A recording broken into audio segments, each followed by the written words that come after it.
सभी साथियों का इस कॉल में हमारे साथ जुड़ने के लिए बहुत बहुत शुक्रिया। हम समझ सकते हैं सैटरडे है, वीकेंड है, तो आपने अपना टाइम निकाल के यहाँ पे आए। Thank you so much for that. Call शुरू होने से पहले मैं आपको थोड़ा सा बताना चाहूंगी कि ये कॉल हम क्यों रखते हैं, कैसे रखते हैं। तो यहाँ पे जितने भी लोग हैं उन्हें चरखा के काम से वो ऑलरेडी वाकिफ हैं, बट मैं ये बताना चाहूंगी कि चरखा उन दूर दराज क्षेत्रों में काम करता है जहाँ के लोगों की आवाजें जो मेन स्ट्रीम मीडिया है और जो हमारी सोशल मीडिया हर जगह तक नहीं पहुंच पाती हैं। तो वहाँ के लोगों, वहाँ की कम्युनिटीज की आवाजों को और लोगों तक, जो दिल्ली में बैठे नीति बनाने वाले लोगों तक ले जाना, वो हमारा काम है संचार के थ्रू। हम चाहते हैं कि जिनके साथ कम्युनिटी से हम काम करते हैं, वो जो लीडर्स हैं वो खुद अपनी जो चैलेंजेस हैं, अपनी कम्युनिटीज की कहानियां हैं, वो आगे तक लोगों तक लेकर जाएं। तो इसी के अंतर्गत हमने अपना समर्पण प्रोग्राम शुरू किया है। समर्थन प्रोग्राम में हम जमीनी स्तर के संगठनों के कार्यकर्ताओं के साथ जुड़ते हैं, जिन्होंने अपने आंतरिक ज्ञान का उपयोग करते हुए कई चुनौतियों से घिरे क्षेत्रों में बदलाव लाने के लिए कई दशक समर्पित कर दिए हैं। तो हमारे बहुत सारे जो साथी यहाँ पे जुड़े हुए हैं वो इन लोगों का बहुत प्राइम एग्जाम्पल्स हैं। ये सालों सालों से अपने क्षेत्र में बदलाव के लिए काम करते आए हैं। और समर्पण प्रोग्राम के अंदर ही हमने ये वेबिनार सीरीज का शुरुआत की है, जिसको हमने समर्पण सोशल के नाम पे नाम दिया है। ये एक ऐसा स्पेस होगा जहां हम हमेशा एक एक्सपर्ट को लाएंगे और हमारे जितने भी grass root worker, grass root organisation हैं वो जुड़ेंगे। ये एक ऐसा स्पेस होगा जहाँ पे सब लोग साथ में मिलके किसी मुद्दे के बारे में और जान पाएंगे और अपनी चैलेंजेस, अपनी स्टोरीज शेयर कर सकेंगे। समर्पण प्रोग्राम के अंतर्गत ही हमने प्रोजेक्ट 7 भी शुरुआत की है। और प्रोजेक्ट 7 के तहत राजस्थान में हम चरखा 18 ग्रास रूट ऑर्गेनाइजेशंस के साथ काम कर रहा है। ये ऑर्गेनाइजेशन जमीनी स्तर पर कम्युनिटीज के साथ अलग अलग मुद्दों पर काम कर रही हैं, जैसे कि हेल्थ, एजुकेशन, पर्यावरण और बहुत कुछ। चरखा अपने ऑफलाइन वर्कशॉप्स और इन वेबिनार्स के थ्रू पार्टिसिपेंट्स को के काम को और कैसे बेहतर बनाया जाए उस पर फोकस करता है। ये कम्युनिकेशन और डॉक्यूमेंटेशन के अलावा एक्सपर्ट्स के साथ सेशन से भी होता है, ताकि कम्युनिटी के साथ उनके काम में नए तरीकों का इस्तेमाल हो सके और उनके नॉलेज में भी बढ़ाव आ सके। मुझे बहुत खुशी होती है हमारे आज की एक्सपर्ट पर्सन को आप तक लाते हुए। क्या मेरी आवाज आ रही है सबको? जी। पुष्पा इडवाणी पिछले 6 वर्षों से सांझी सिखिया फाउंडेशन के साथ जुड़ी हुई हैं। इनका मुख्य फोकस प्राइमरी एजुकेशन में शिक्षा की गुणवत्ता को बढ़ाने और सुधार लाने में है। वे कम्युनिटीज, स्कूल मैनेजमेंट कमिटीज और पंचायत के साथ सक्रिय रूप से जुड़ी हुई हैं। इससे पहले उन्होंने अर्बन स्लम सेटलमेंट्स में रहने वाले बच्चों के व्यवहार में सकारात्मक परिवर्तन लाने और उन्हें मुख्यधारा की शिक्षा में शामिल करने के लिए महत्वपूर्ण योगदान दिया है। उनके समर्पण और अनुभव से उन्हें एक प्रभावशाली प्रशिक्षक और शिक्षक के क्षेत्र में एक लीडर के रूप में जाना जाता है। थैंक यू पुष्पा, हमारे साथ जुड़ने के लिए। इस जो हमारा आज का क्षेत्र है उसमें हम education, primary, pre primary education का जो स्ट्रक्चर होता है, जो समितियां होती हैं और जो स्कीम्स होते हैं, हम उन पर डिस्कशन करेंगे। हमारे बहुत सारे जो साथी जुड़े हुए हैं वो एजुकेशन के क्षेत्र में काम करते हैं, तो मैं चाहूंगी कि आप भी अपनी आवाजें आगे तक रखें। पुष्पा हमारे साथ नॉलेज शेयर करेंगी और उसके बाद हम 10-15 मिनट, जो एंड के 10-15 मिनट है, हम उस वक्त रिक्वेस्ट करेंगे कि आपके पास जो भी सवाल, जो भी डाउट है पूरे सेशंस के, आप उस 10-15 मिनट में अपने सवाल हम तक आगे तक रखें। मैं बहुत एक्साइटेड हूँ सेशन के लिए और मैं अब इनवाइट करना चाहूंगी पुष्पा को कि प्लीज आप आके ये सेशन शुरू करें। Thank you. Thank you so much ma'am. Thank you so much everyone, आज के दिन आप हमारे साथ में जुड़े और मुझे सुनने के लिए यहाँ तक आए हो, उसके लिए आपका बहुत बहुत धन्यवाद। तो मैं इस सेशन की शुरुआत, सेशन तो नहीं कहूंगी इसे मैं, क्योंकि सेशन एक तरफा होता है, तो हम लोग बातचीत करेंगे ताकि वो हम लोग एक दूसरे के साथ इंटरकनेक्ट हो पाए, एक दूसरे को समझ पाए और एक दूसरे के काम को भी अच्छे से समझ पाए। और जितना चीजें मुझे पता है काम करने के दौरान, जो चीजें मैंने सीखी हैं या अलग अलग लोगों से पता लगी हैं या अलग अलग पॉलिसीज से जाना है, तो वो मैं आपके साथ में साझा करूंगी। तो आज के जो सेशन की शुरुआत है हम लोग एक दो क्वेश्चन से करेंगे। कि सबसे पहले मैं आपसे ना निवेदन करना चाहूंगी कि आप अपने जो भी लोग वीडियोस ऑन कर सकते हैं तो ऑन कर लीजिए। नहीं तो ऐसे लगता है कि मैं अकेली बोली जा रही हूँ, कोई सामने से दिख नहीं रहा है। Thank you Nitesh. Thank you Harshali. ठीक है, तो मैं अपने क्वेश्चन ही बता देती हूँ कि आपको एक तो अपना नाम बताना है। तो आज के दिन से आपकी क्या एक्सपेक्टेशन है, आज के 1 घंटे से जो हम बातचीत करेंगे क्या उम्मीदें हैं आपकी, क्या आप क्या जानना चाहते हो। तो आप वो चैट में भी डाल सकते हो, अगर बोल के बता दोगे तो ज्यादा बेहतर रहेगा।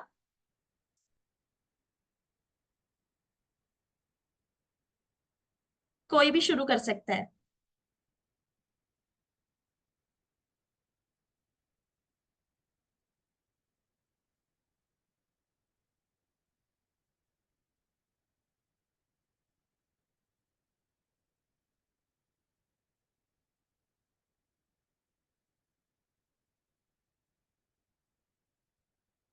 तो नितेश जी आप शुरू करेंगे ताकि बाकी सब लोग हमारे साथ जुड़ सकें।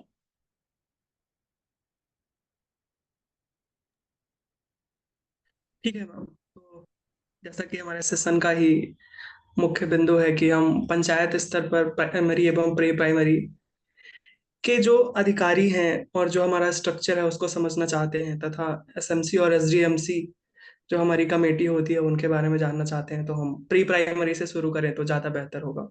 हाँ जी। Thank you. Thank you Nitesh जी।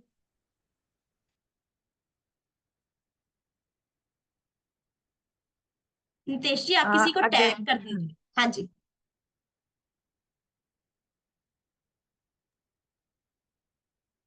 मैं टैग करता हूँ हर्षाली को। Yes, thank you Nitesh. तो आज मुझे ऐसा लग रहा है कि हम सभी ग्राउंड लेवल पर काम कर रहे हैं, education first है। तो मुझे इसमें दो के बारे में अच्छी तरीके से बनानी है क्योंकि मुझे का भी टॉपिक है। और दूसरा कि हम जो भी वर्क करें, जो भी हमारा ऑब्जेक्टिव रहता है उसको हम और बेटर तरीके से एक साथ एक ही प्लेटफॉर्म पर आकर better, मैं पुष्पा, सॉरी सॉरी, संगीता जी।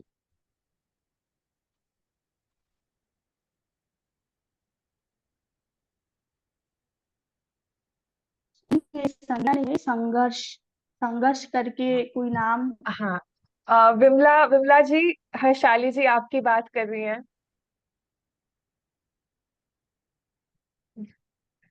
तो आप म्यूट पे हैं। बिमला जी आप अनम्यूट करके बोल सकते हो, आप म्यूट पे हो।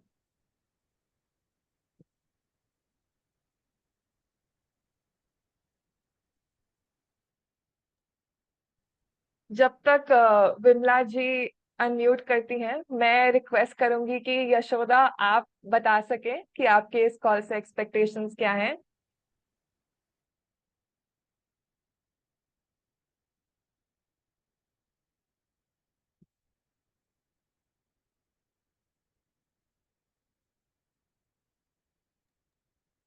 मैं थोड़ा 2 मिनट बाद बताऊं क्योंकि मेरे नेटवर्क का इशू हो रहा है, तो मैं थोड़ा मतलब सेट हो रही हूँ जगह पे। कोई दिक्कत नहीं है। जगदीश जी, आप हमें कुछ बताना चाहेंगे?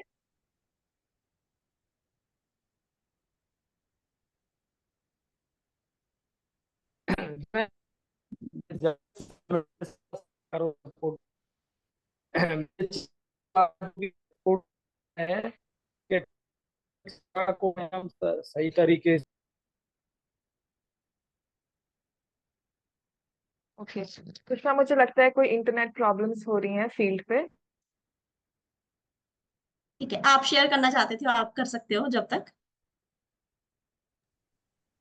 आप मुझे मुझे टैग किया आपने। हाँ नेटवर्क की जी। प्रॉब्लम जी चल जी। मुझे स्कूल नेटवर्क की मैनेजमेंट प्रॉब्लम कमिटीज चल के रही है बारे ना। में। जी। ये जी जगदीश जी, आप कुछ एसएमसी बोल की रहे जो हो? भी समिति है क्या काम हाँ। करती है, कैसे करती है, उनके बारे में हम बेहतर तरीके से सीख सकें तो आगे उसको हम काम कर सकते हैं। जी, शुक्रिया जगदीश जी। हाँ जी, तो जी आपने स्कूल मैनेजमेंट कमेटी का बोला है ना? ठीक है, कोई एक पर्सन और? जी।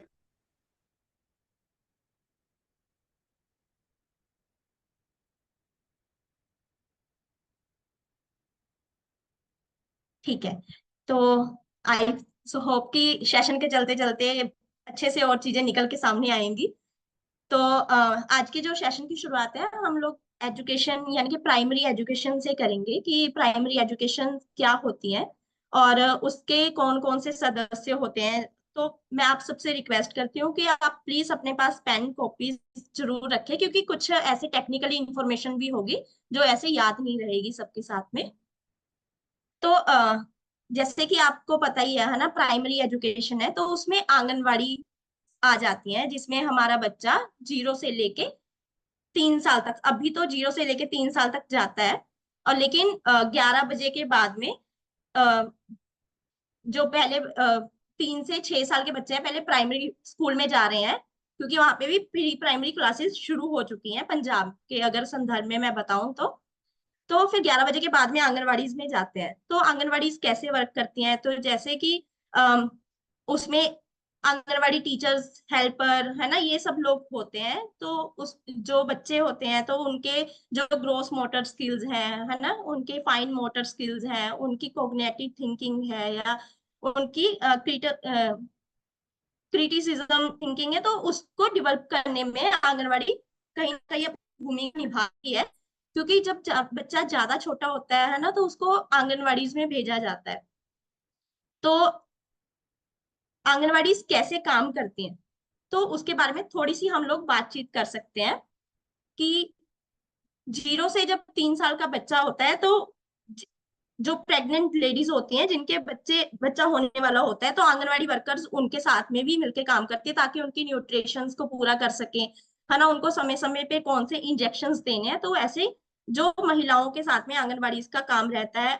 और जो बच्चे होते हैं उनके साथ में मैंने आपको बताया है कि एजुकेशन में उनका मेन काम रहता है, ताकि जो बच्चे हैं प्राइमरी विंग में जुड़ सके है ना।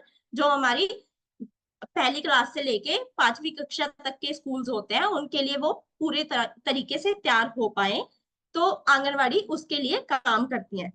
अगर हम आंगनवाड़ी मैनेजमेंट की बात करें कि आंगनवाड़ी मैनेजमेंट में कौन कौन लोग होते हैं, तो उसमें सबसे पहले आती है ग्राम पंचायत। तो मैं साथ साथ में इनके रोल भी बताऊंगी कि ग्राम पंचायत का क्या रोल रहता है। तो जब जो आंगनवाड़ी है वो गांव में होती है, तो गांव की जो लोकल पंचायत सरकार होती है वो हमारी पंचायत होती है। तो उसकी बिल्डिंग्स कंस्ट्रक्ट करवाना, उनको हर तरह की सुविधाएं उपलब्ध कराना, चाहे कि पानी हो, चाहे टॉयलेट बनवाने हो, चाहे उनको स्पेस लेके देनी है कहीं से, वो सारे काम पंचायत के होते हैं। तो इस वजह से जो ग्राम पंचायत है आंगनवाड़ी की सदस्य रहती है। तो आंगनवाड़ी को मैनेज करने में, उसका सुपरविजन मॉनिटरिंग करने में भी आंगनवाड़ी का पंचायत का बहुत सहयोग रहता है। एंड उसके अलावा अडोलेसेंट गर्ल की आंगनवाड़ी का काम जो अडोलेसेंट किशोरी बालिकाएं होती हैं उनके साथ में भी होता है। तो जैसे कि उनके कुछ कुछ सेशंस होते हैं है ना, कि किशोरी अवस्था में कैसी चीजें होती हैं, हार्मोन्स कैसे चेंज होते हैं, क्योंकि एक जब एक लड़की किशोर अवस्था में आती है तो उसके अंदर बहुत सारे हार्मोनल चेंजेस आते हैं है ना, बहुत सारे बदलाव आते हैं। तो इस वजह से एक ऐसी पर्सन जो कि लोगों को इसके बारे में अच्छे से बता पाए और आंगनवाड़ी वर्कर्स को इसमें मदद कर पाए, तो इसलिए ये भी उसकी सदस्य होती है आंगनवाड़ी मैनेजमेंट कमेटी की। एंड उसके अलावा इसमें जो थर्ड पर्सन होता है तो वो महिला मंडल की जो प्रधान है, तो वो लोग इसमें इन्वॉल्व होते हैं। तो मैं ये थोड़ा सा बता देना चाहूंगी कि महिला मंडल को क्यों इसमें इन्वॉल्व किया गया है। तो जैसे कि लेडीज की बहुत सारी समस्याएं होती हैं है ना, कि वो बच्चों को घर में कैसे पढ़ा सकती हैं, उनको हेल्थ पे कुछ कुछ चीजें पता होनी चाहिए कि अगर एक बच्चा हमारा छोटा है या हम प्रेग्नेंट है तो हमें किन किन चीजों का ध्यान रखना है। ऐसे ही उनके साथ में कुछ कुछ सेशंस डिजाइन होते हैं, तो जिसकी रिस्पॉन्सिबिलिटी आईसीडीएस को हम लोग आगे बढ़ाने में सपोर्ट कर पाए, तो इस वजह से महिला मंडल के जो प्रधान है तो उनको इसका मेंबर सदस्य बनाया जाता है। एंड उसके बाद चौथा जो मेंबर होता है इसका प्राइमरी स्कूल के टीचर होते हैं। तो प्राइमरी स्कूल के टीचर इस वजह से आंगनवाड़ी के जो मेंबर होते हैं ताकि वो लोगों को थोड़ा मोटिवेट कर सके कि अपने बच्चों को आंगनवाड़ी में छोड़ना कितना जरूरी है। एंड जो इसका पांचवा मेंबर होता है वो होता है ट्रेडिशनल बर्थ अटेंडेंट, जिसका बर्थ उसी गांव से हुआ हो, जिसको लोग बहुत अच्छे से जानते भी हो, और जो एक ट्रस्ट भी पैदा कर पाए कि जो आंगनवाड़ी अध्यापक हैं या आंगनवाड़ी वर्कर्स हैं तो हमारे बच्चों को कैसे वो आगे बढ़ने में, उनके डेवलपमेंट में वो सहयोग करेंगी। तो इस वजह से उनको इस कमेटी का मेंबर बनाया जाता है।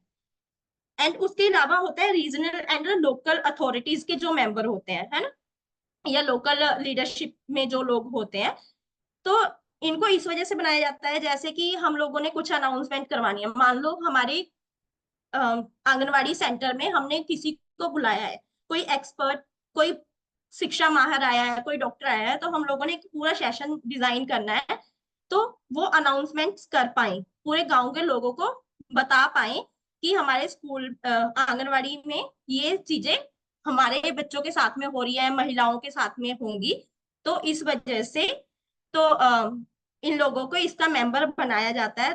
तो इनकी बहुत अहम भूमिका भी होती है, जैसे लोकल लीडर्स होते हैं तो वो क्या करते हैं कि अगर हमने कोई सेशन डिजाइन करना है या करवा रहे हैं अपने बच्चों के साथ में, महिलाओं के साथ में, तो रिसोर्सेज बहुत जरूरी होते हैं हमारे पास, है ना, कि हमें पानी का प्रबंध करना है, हमें जगह भी देखनी है कि अगर हम बड़े लेवल पे कर रहे हैं किस जगह पे होगा, तो ये सब लोग उस रिसोर्सेज को मोबिलाइज कर सकते हैं कि ये रिसोर्सेज कहाँ से आएंगे, पैसा कहाँ से आएगा, है ना, पंचायत के साथ में कैसे बात होगी। तो इन लोगों को इस वजह से इसका मेंबर चुना जाता है।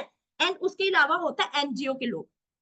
तो एनजीओ को इस कमेटी का मेंबर इस वजह से बनाया जाता है ताकि जो पंचायत है, जो सरकार है ना, जो आंगनवाड़ी वर्कर्स हैं या बच्चों के पेरेंट्स हैं, उनको कैसे एक साथ में एक स्पेस पे लाया जा सके, ताकि जो हम लोग बच्चे की डेवलपमेंट की बात कर रहे हैं, है ना, तो उस पे लोगों को बातचीत करके साथ में जोड़ा जा सके। एक ब्रिज का काम एनजीओ वाले लोग करते हैं। उसके अलावा होता है जो गांव की ऐसी जिसको सब औरतों का पता हो कि किसके घर में बच्चा होने वाला है, किसका बच्चा है जो स्कूल में जाने वाला अभी, है ना, कौन सा बच्चा आंगनवाड़ी में आ सकता है, उसके पूरे गांव की खबर हो। तो ऐसे जो वुमेन है या ऐसी औरत है इस कमेटी की सदस्य होती है। तो कुल मिला के 8 लोग हैं जिनसे आंगनवाड़ी चलती है बहुत अच्छे से। एंड 2 मेंबर वो होते हैं जो पूरी आंगनवाड़ी की रिस्पॉन्सिबिलिटी जिनके सिर पे होती है, आंगनवाड़ी टीचर। तो जिनकी अगर हम एजुकेशन की बात करें तो वो 10th क्लास पास होने चाहिए। एंड उसके अलावा उन्होंने ईसीसीई की, है ना, अर्ली चाइल्डहुड अर्ली एजुकेशन पे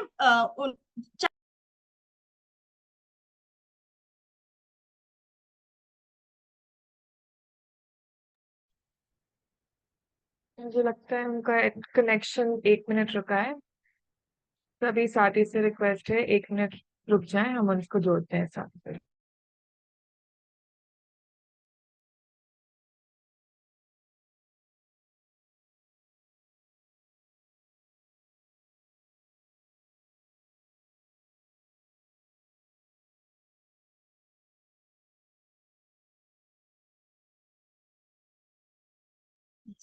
सॉरी, थोड़ा इंटरनेट इशू हो गया था। नो वरीज तो पुष्पा। हाँ जी, तो हम उनके एजुकेशन की बात कर रहे थे। जो आंगनवाड़ी अध्यापक होती है उनको कैसे, कितनी उनकी एजुकेशन होनी चाहिए, है ना, ताकि वो बच्चों को भी अच्छे से, क्योंकि ओनली उनके ऊपर गांव की महिलाओं का बर्डन नहीं होता, उनके ऊपर ये जिम्मेवारी भी होती है कि जो बच्चे प्राइमरी में होते हैं, प्री प्राइमरी में होते हैं, उनको कैसे सिखाना है। तो उनको सिखाने के लिए उनके पास भी कुछ स्पेशलिटी होनी चाहिए कि बच्चे सीखते कैसे हैं, बच्चों को क्या आना चाहिए जब अगर हम स्कूल में लेके जाते हैं। तो मैं इसको यहीं पे पॉज करती हूँ। तो आपसे ये जानना चाहती हूँ कि जब बच्चा छोटा होता है तो आप क्या चाहते हो कि बच्चा जब स्कूल में जाए तो उसको क्या क्या चीजें आती होनी चाहिए। तो 1 या 2 रिस्पॉन्सेज आप बता सकते हो।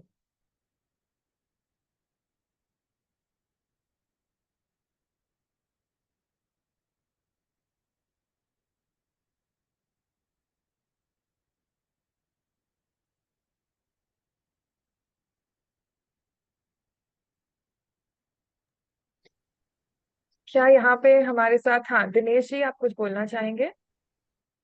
हाँ मैम, ये मतलब जो जहाँ पे बच्चे, आप सभी को नमस्कार। पहले तो मैं थोड़ा लेट जुड़ पाया आप लोगों से। हेलो। जी हेलो, हाँ जी दिनेश नमस्ते जी। दिनेश जी। हाँ, हाँ, आप सभी सुन पा रहे हैं? भाई यहाँ पे बच्चे की बात हो रही है, तो कितने साल के बच्चे की बात कर रहे हैं मैडम अपन? पहले तो ये बताइए। जब बच्चा स्कूल में जाता है, प्राइमरी स्कूल में जाता है, 5 साल हाँ का बच्चा, मतलब तो उस छः वक्त छः उसको साल क्या के क्या बच्चे की चीजें बात। आ रही हैं? हाँ जी। बिल्कुल 6 साल की। अभी मेरे भी एक 6 साल का एक छोटा बच्चा है। अभी 4 साढ़े 4 साल का है, सॉरी। जी तो जैसे उसको स्वर व्यंजन अल्फाबेट वगैरह जैसे ओरली उसको बोलना आना चाहिए। बिल्कुल। और बाकी जो लेखन है, तो लेखन तो छोटा बच्चा तो वो थोड़ा थोड़ा कुछ सीख लेता है, बाकी इतना विशेष नहीं। बाकी ये ओरली उसको बोलना तो आना चाहिए थोड़ा थोड़ा, मेरे हिसाब से।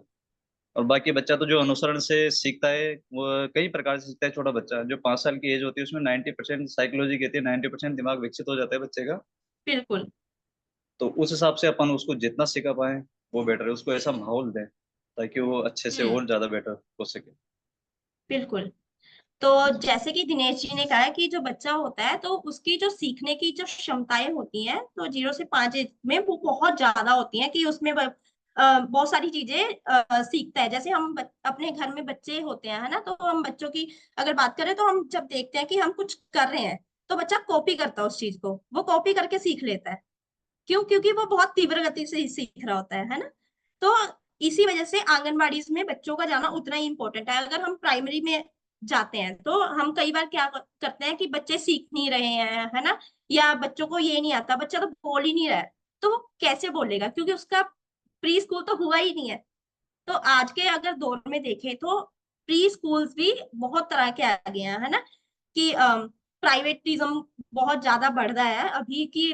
जो पेरेंट्स है वो भी कि हमारा बच्चा प्राइवेट में जाए, अगर उनका प्री स्कूल भी करवा रहे हैं वो प्ले वे में भेज देते हैं बच्चों को, ताकि हम अपनी रिस्पॉन्सिबिलिटी से मुक्त हो जाएं। बिल्कुल। जबकि ये बहुत ही गलत है कि अगर बच्चा एक जगह से सीख के कुछ आ रहा है, उसके टीचर ने उसको कुछ करवाया, घर पे आके वो चीजें नहीं हो पा रही है, तो जो सीख के आए वहीं पे रह जाएगा, या जितना याद रहा उतना याद रहेगा, बाकी कुछ नहीं हो पाएगा। वो रट्टा लगा के तो एक बार सिखा देते हैं, उसके बाद वो चीजें नहीं हो पाती।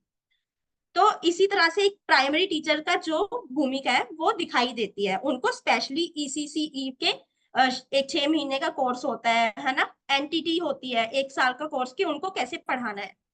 तो उस कोर्सेज में उनको कैसे पढ़ाना है ये सब चीजें सिखाई जाती है। तो एक पंचायत मेंबर होने की तरफ से ये चीज बहुत इंश्योर करना बहुत जरूरी हो जाता है कि जो हमारे आंगनवाड़ी अध्यापक है, क्या उनका ईसीसीई कोर्स किया हुआ है, क्या उन्होंने एनटीटी की हुई है। तो ये भी पंचायत की रिस्पॉन्सिबिलिटी होती है कि वो देखें, इन सबको मॉनिटर करें कि अगर एक टीचर की ये चीजें नहीं की हुई हैं तो अलग अलग विभागों से वो बात करके उनका वो कोर्स है जो करवा सकती है पंचायत। तो अगर हम पंचायत के प्रॉपर भूमिका की बात करें कि उनकी पूरी भूमिका कैसे दिखती है, तो जैसे हमने है ना महिलाओं की बात की है यहाँ पे कि महिलाओं के कुछ सेशंस होते हैं, तो बच्चों के कुछ सेशंस होते हैं, उनके हेल्थ चेकअप्स होते हैं, है ना, डॉक्टर की टीम आती है। तो उन सबके साथ कोलैबोरेशन कैसे करना है। जैसे कि पंचायत को जब ये रिस्पॉन्सिबिलिटी दी थी तो ये सब चीजें इंश्योर हुई थी कि जैसे उन्होंने अलग अलग डिपार्टमेंट्स हैं उनके साथ में मिलके कैसे कोलैबोरेट करके आंगनवाड़ी टीचर्स को सपोर्ट करना है, तो उसके ऊपर उनके पूरे प्रॉपर सेशंस भी हुए थे कि जब उन्होंने कुछ हेल्थ के इश्यूज बच्चों को गांव में आए तो कैसे वो उसका पता लगा सकते हैं पंचायत की, उसको हर घर के हर मेंबर। हाँ जी, बिमला जी ने मैसेज किया, उनको कुछ बोलना है। सभी साथियों को नमस्ते। मैं बिमला देवी और संगठन संस्थान में आंगनबाड़ी के बारे में आपको बताना चाहती हूँ। जो आंगनबाड़ी की जो कमेटी होती है, एक तो सक्रिय नहीं होती है, हम्म। मतलब केवल नाम की है। जो आंगनबाड़ी में जो वंचित समुदाय के जो बच्चे हैं ना, वो उनको जोड़ते ही नहीं है। और दूसरी बात, बिल्कुल। जो कुपोषित जो बच्चे हैं उनका रिकॉर्ड उनके पास में मिलता ही नहीं है। बिल्कुल। ये तो एनजीओ। हाँ जी, बिमला जी, हम उसके ऊपर भी बात करेंगे कि वो क्यों नहीं मिल पाती चीजें, कि ये गैप्स कहाँ पे है। ठीक है जी। हाँ जी। तो बिमला जी की बात को ही मैं जोड़ते हुए कि हमने कमेटीज तो बना ली, तो हमारी एमएचआरडी भी ये बोलती है, हमारी एनसीईआरटी भी बोलती है कि बच्चे की प्री स्कूलिंग होनी चाहिए, प्री स्कूलिंग में ये सब चीजें होनी चाहिए, और जो पंचायत है ऐसे काम करेगी, महिला मंडल वाले ऐसे काम करेंगे, लेकिन वो एक बहुत बड़ा गैप है इन सब चीजों में। जैसे बिमला जी ने बोला कि उनके पास में बच्चों का डाटा नहीं होता, तो वो कैसे इंश्योर कर, जैसे हम साझी शिक्षा में मैंने जब काम करना, मैं अपना एक्सपीरियंस शेयर करती हूँ यहाँ पे, तो जब मैंने साझी शिक्षा में काम करना शुरू किया था तो हमें भी कुछ कुछ डाटा चाहिए था, जिससे 0 से लेके 3 साल के बच्चे, फिर 5 से लेके 6 साल के बच्चों का रिकॉर्ड, और फिर 6 से 14 साल के बच्चे।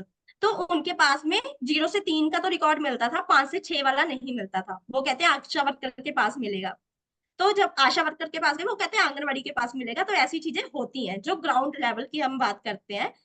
क्यों? क्योंकि हम अपनी रिस्पॉन्सिबिलिटी उस तरीके से समझ नहीं पाते हैं कि एज अ आंगनबाड़ी टीचर मेरे को क्या करना है, एज अ एक पंचायत मुझे क्या करना है। तो मैं एक सर्वे की बात करती हूँ। हिमाचल प्रदेश में एक सर्वे हुआ था, जब ये पंचायत को बोला गया था कि आप आंगनबाड़ी को सुपरविजन करोगे और आंगनबाड़ी को जैसे मदद चाहिए आपको मदद करोगे।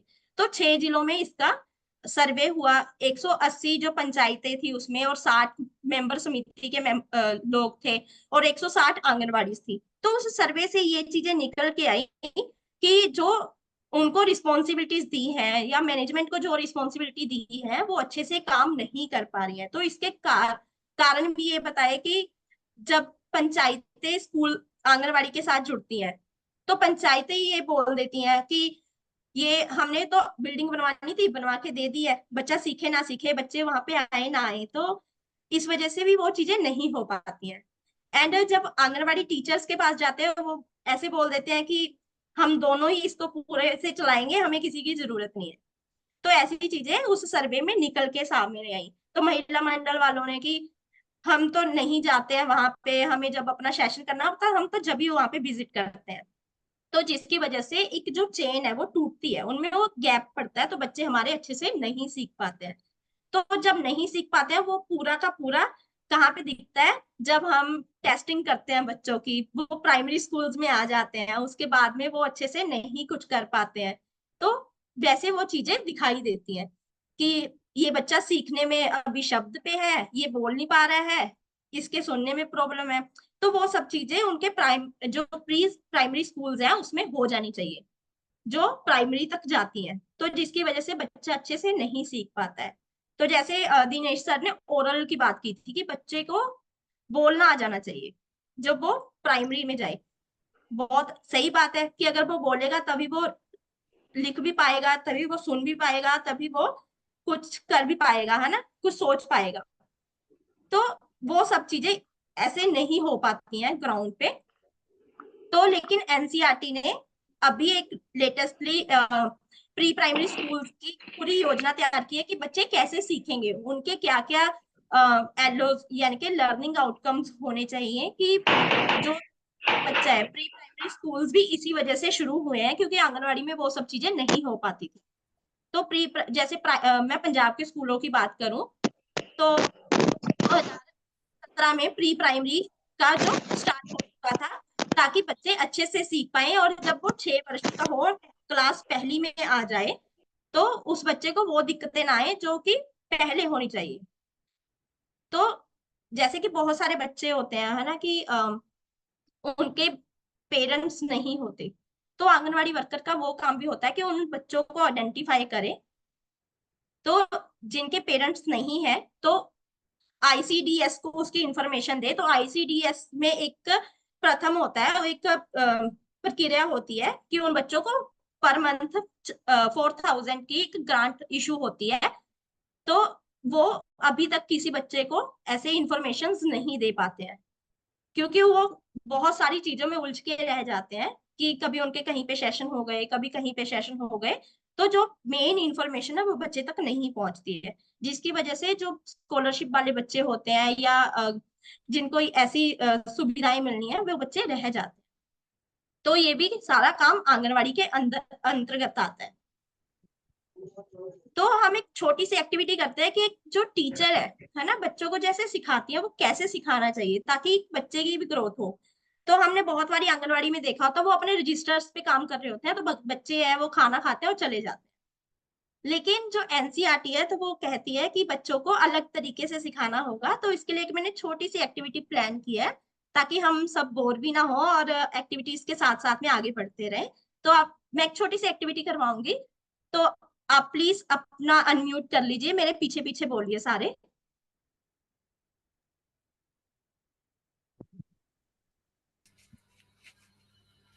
प्लीज अनम्यूट कर लीजिए। दिनेश जी, संघर्ष जी, यशोदा जी।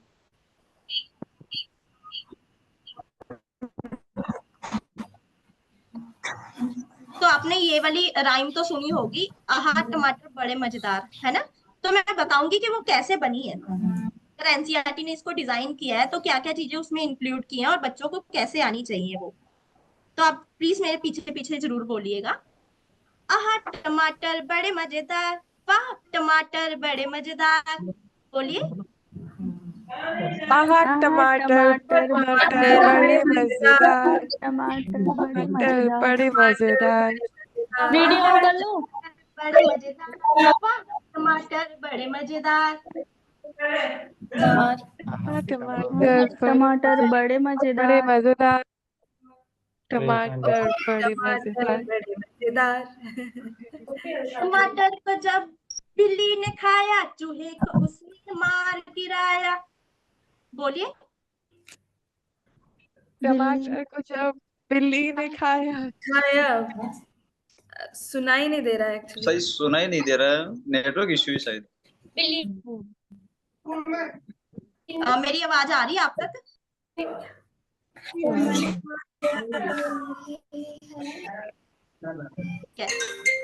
मैं सेकंड वाली राइम बोलती हूँ।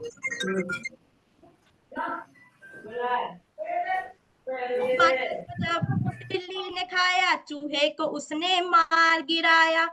बोलिए। टमाटर को जब बिल्ली ने खाया, चूहे ने उसको मार गिराया। टमाटर बड़े मजेदार, वाह टमाटर बड़े मजेदार। आहा टमाटर बड़े बड़े मजेदार। आहा टमाटर बड़े मजेदार। तो ये बहुत प्रॉपर सी राइम है। तो जब इसको डिजाइन किया है कि एक टमाटर है कि बच्चों को जब हम लोग ने आंगनबाड़ी में तो उनके ये हुआ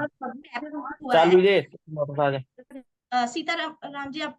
हाँ जी। साथियों अब आप अपने आप को म्यूट कर सकते हैं।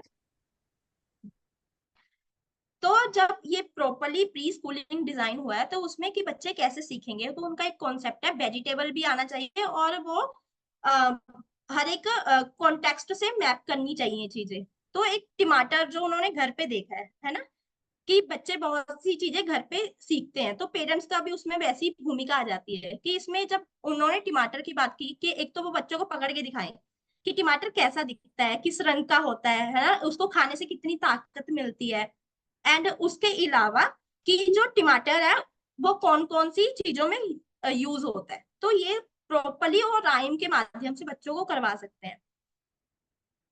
तो ये सब चीजें एनसीईआरटी बोलती है कि ऐसे पढ़ाना चाहिए। जैसे आप लोग अभी बहुत सारे लोग शर्मा रहे थे इन सब चीजों को करते हुए, तो जब ये चीजें हम एक एज अ लीडर होके, एज अ टीचर होके नहीं कर पाते हैं, तो हम कैसे उम्मीद कर लें कि बच्चे कर पाएंगे या कम्युनिटी वाले कर पाएंगे।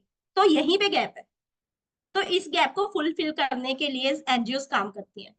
तो इस गैप को फुलफिल करने के लिए हम सब लोग लगे हुए हैं कि कैसे ये गैप्स फुलफिल हो पाए।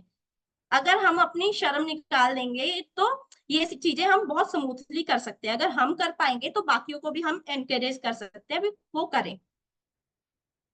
तो ये था ओवरव्यू एक आंगनवाड़ी कैसे काम करती है, उनके कौन से सदस्य होते हैं। तो हम कुछ रजिस्टर्स भी होते हैं उनके, तो जिसकी वजह से बहुत सारी ये चीजें वो कह देते हैं कि हम इस वजह से बच्चों को पढ़ा नहीं पा रहे, हम तो ओवरबर्डन है।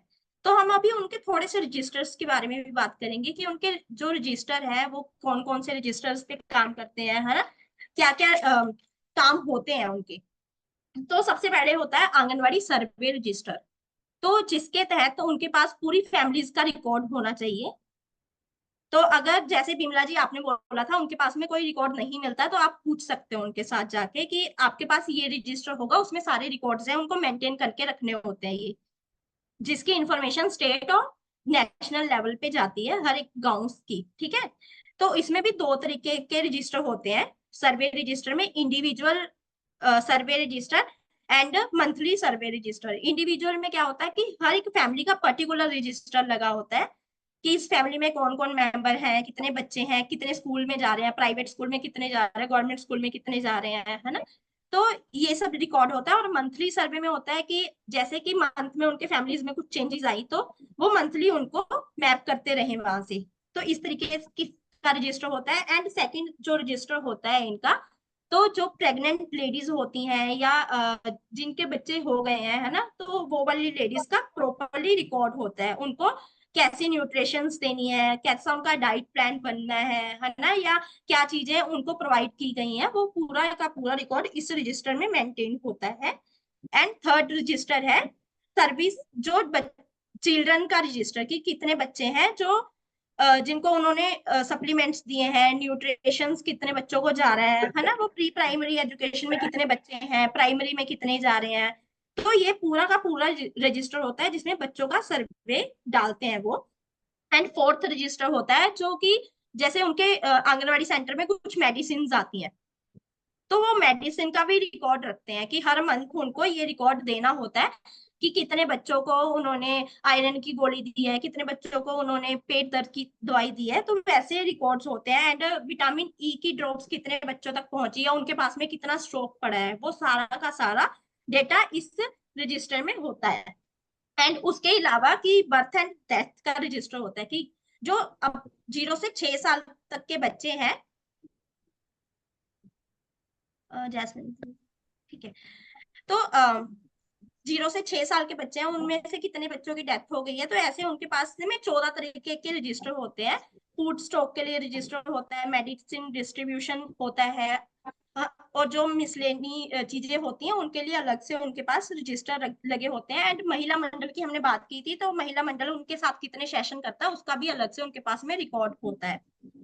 तो अभी हम बात करते हैं, ये पूरा ओवरऑल आंगनवाड़ी का था जो मैंने बताया कि कैसे कैसे वो काम करती है। अभी हम प्री प्राइमरी के ऊपर थोड़ी सी बातचीत कर लेते हैं।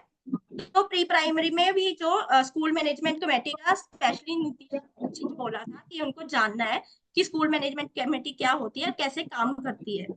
तो स्कूल मैनेजमेंट कमेटी में भी जो अभी हम लेटेस्टली पंजाब में देख रहे हैं, तो पहले तो 11 मेंबर होते थे, लेकिन अभी उनके मेंबर्स की गिनती बढ़ा के 15 कर दी गई है।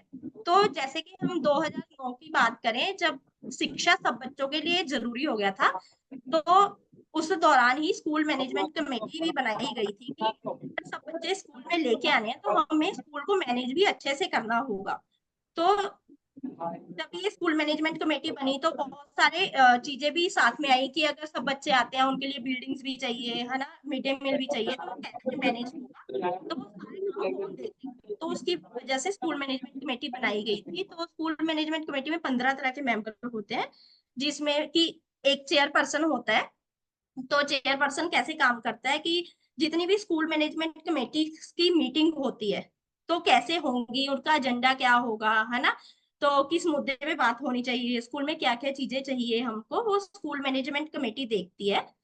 एंड सेकेंडली जो इसका स्कूल मैनेजमेंट कमेटी में एक सेक्रेटरी होता है जो एक टीचर होता है। सेक्रेटरी और चेयरपर्सन मिलके ही स्कूल मैनेजमेंट कमेटी को आगे तक लेके जा सकते हैं। हाँ जी भावना, भानवर। जी प्रभु जी, अब आपके पास कोई सवाल या कुछ कहना है, आप अपने आप को अनम्यूट कर सकते हैं।